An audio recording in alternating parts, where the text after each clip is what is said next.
Hey everybody, welcome to Talking Stockton Real Estate and Community. My name is Dave McKeever, and today on the show we have home inspector extraordinaire, Kirk Randall.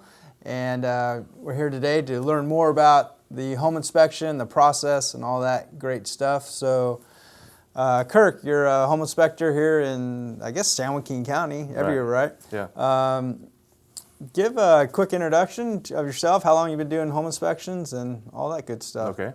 So again, my name is Kirk Randall. My company is ProTech Inspection Service, and I've been doing home inspections now for 24 years and have completed over 7,500 home inspections. That's a lot of homes. Yeah. So I've a lot of crawling around in attics, under houses, spider webs and all. You know, getting going through everything. So.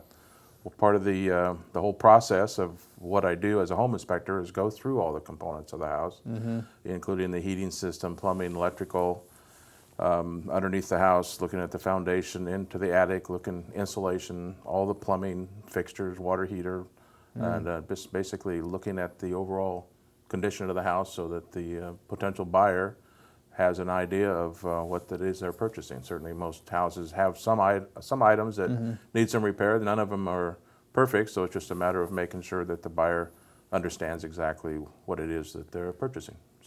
So you check all the major systems of the house, yes. Plumbing, electrical.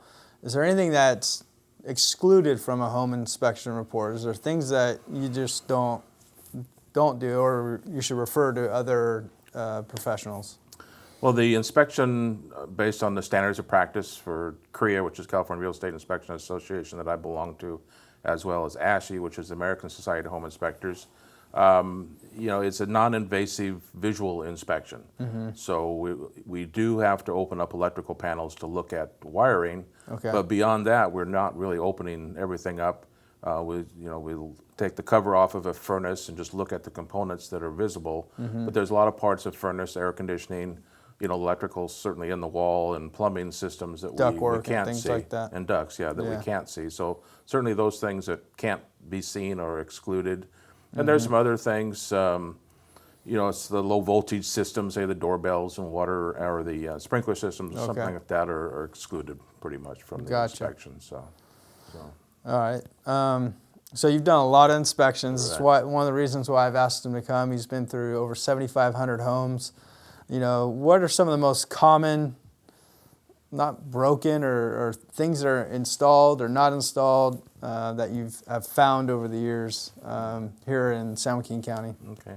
Well, as you're aware, there are at least 3 items that are required by law that need to be properly operational, and that is smoke alarms, carbon monoxide alarms, and strapping of water heaters. Yeah. And so I find that people just don't understand where the alarms go at times, and certainly don't understand how the water heaters need to be strapped. So I find a lot of water heaters that are not strapped properly, and a lot of items that typically pop up on a home inspection have to do with water heaters, because there are so many things with the gas lines, the vent connections, water connections, and the strapping that people don't know what they're doing. And I always say I don't think that buyers or sellers, I should say, intentionally do things incorrectly, but they just don't know sometimes when they install. They try to do it themselves, or hire the wrong person to have it installed. Right. And water heaters require a permit, to install. They should have a permit, and the reason is because there are so many things that can be installed improperly that potentially can be dangerous. Yeah, especially it's connected to a gas line, so you want that installed properly for sure. Then the other items that I see frequently just have to do with electrical, either old panels that should be updated.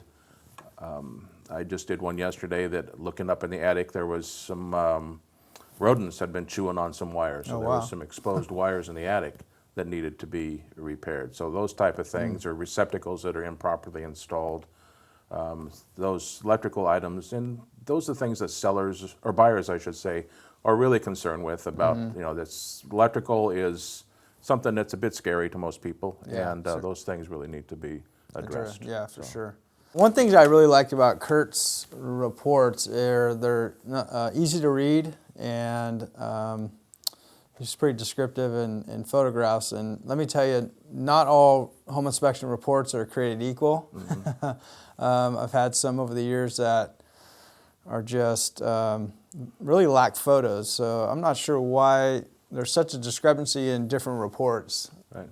Right. I think that there's basically two different kinds of reports. One would be a full narrative report where every comment is hopefully a complete sentence. And then there is a kind of a checklist type report where the people will say, they'll list the various items and say it's satisfactory, not satisfactory, maybe make a comment if there's something that's specifically incorrect. Okay. One of the things that I think I found, because I've been doing this for so long, is when I first started doing inspections, nobody put photos in their reports. And so you had to be a little bit more descriptive. You had to be able to, properly describe where it is, what it is, and what the issues are. And instead of just relying on a photo to maybe write the comment for you. Yeah. And then some of the inspectors may not have proper software that they do their inspections on, or it's just difficult to input photos into the system. I use a system on an iPad and take the photos directly into the comments when I'm doing on-site doing the inspection. So I think that's a part of it. And most people do want to have some photos. I'll include maybe 15, 20 photos per each report, even though I take maybe 150 or more sometimes. But most of the time, if it's not adding to the description of things, then there's no reason just to add photos. A photo of a wall. Yeah. So speaking of, I know my clients really like the photos as much as possible, especially if they can't attend the inspection in person. And as an agent, I always recommend my clients attend a portion of the home inspection, come and meet with Kirk. He can walk you around the house and point out the broken things or things that need to be repaired, or tell you where the water shutoff valve is, educate you on the house you're purchasing. So, I mean, it's pretty common, right? Or not? It's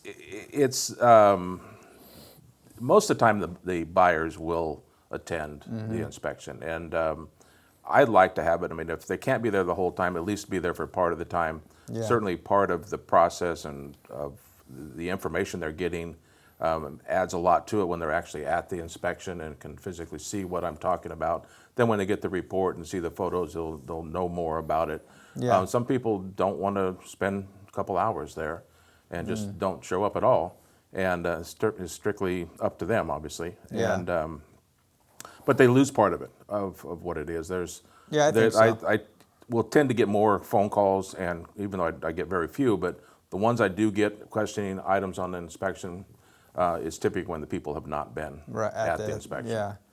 So. Yeah, like I said, I always recommend you attend the inspections because, in all honesty, I think when you get the report back, I mean, in the reports, it's really comprehensive because you talk about all the different home codes, and you get into the health and safety codes of all the different systems, and the report can be a little intimidating, and sometimes it feels like the house is falling apart. But if you were to attend the home inspection and walk through and talk about all these things, it helps ease the mind and show you that it's really not. Right. Yes. One of the things with the standards of practice, it basically says that what we're supposed to do as far as the components we're supposed to look at and what we're supposed to report on. So I get, especially sellers, when I'm doing the inspection, I've got my iPad and I'm on it all the time, making additional comments, and they think there's something wrong with the house. And that's not it. It's just that I have an inventory of things that I need to report on in the house. So my reports typically, including photos, around 30 to 35 pages long. And I know some of the reports get to be 70, 80 pages long, but a lot of them just put in a lot of boilerplate information that's probably not needed in the house. Yeah, so, okay. Yeah, the reporting system I've been using for 24 years now, basically, is it's very site specific, and so it really only gets the information had to do with the property itself. Oh, that's good. Cuts out other things. So. Well, if you're a home buyer in the Joaquin County area, what areas do you service, by the way? Well, I go up and down from Modesto. I've gotten further south sometimes, but Modesto to South Sacramento area pretty much, I get into the foothills. I used to get into the Bay Area quite a bit, but I don't go over there quite as often anymore. So much traffic. Traffic is just a killer. So Yeah. so anymore, it's pretty much Stockton, Modesto, Tracy, Lodi area around, fairly close around here. Same area as I work. Yeah. Okay. Okay. Yeah. What a coincidence. Huh? Yeah. So as I was about to say, if you're a home buyer thinking about buying a house here in the near future, highly recommend a home inspection with Kirk. What's the easiest way to schedule an appointment with you? Well, you can call my office number, which is 209-952-9151, or my cell, which is 209-481-5403. So my cell may be the easiest way to get a hold of me. You could also go to my website and order directly on the website and actually schedule on my website, which is ProTechInspectionService.com. Okay. And I'll put a link down in the description below the video. That way you can go right to the website and schedule it. Yeah, so other than that, I appreciate you coming in and talking through the inspection today. Right. Okay. And we thank all of you for watching. If you like it, please subscribe or comment below, and we will see you on the next one. Thank you. I think that covered everything.